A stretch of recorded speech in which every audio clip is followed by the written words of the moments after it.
hearing on the impacts of state-owned enterprises in the transit and rail industry.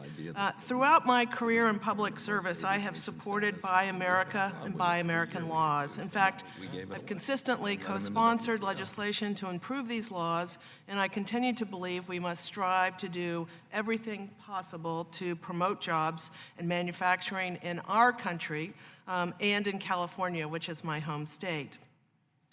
Lancaster, California is home to one of BYD's manufacturing facilities and employs 900 individuals.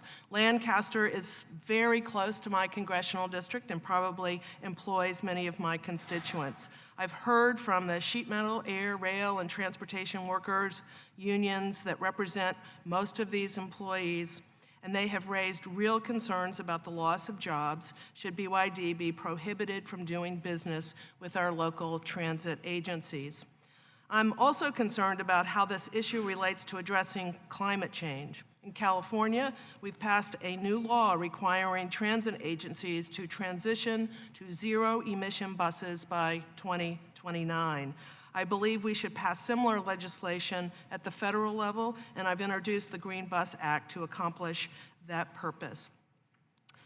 I hope, Mr. Chairman, that we can look to calibrate a solution as it relates to transit and to transit only to improve Buy America, and I hope we can distinguish between bad actions of state-owned companies and investments that create good jobs and help us address climate change. And Mr. Chairman, I hope we can work together to ensure all these issues are fully debated and considered before moving forward. And finally, I would just like to say to my colleagues on the other side of the aisle, China is investing in clean energies in the United States because China's leadership knows our cities and counties want to move to a clean economy, and they want to move to a clean economy as quickly as they possibly can. So let's be clear, China's strategy fits very neatly into their Made in China by 2025 plan to become the world manufacturing power in 10 years. So we need to take the lead on clean energy.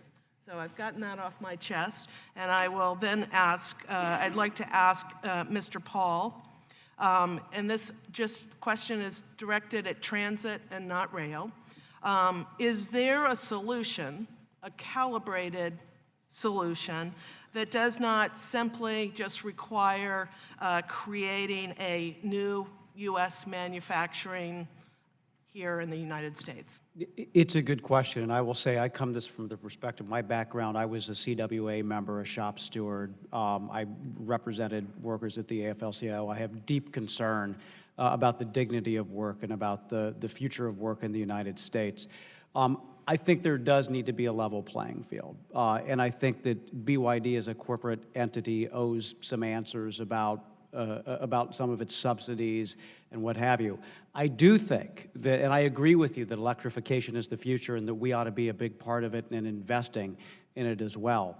I think one way to achieve that goal is to have a robust infrastructure investment so that there are more companies that know that there is a sustainable, large enough market for them to make long-term investments in their workers and capital in the United States. And so I will say that.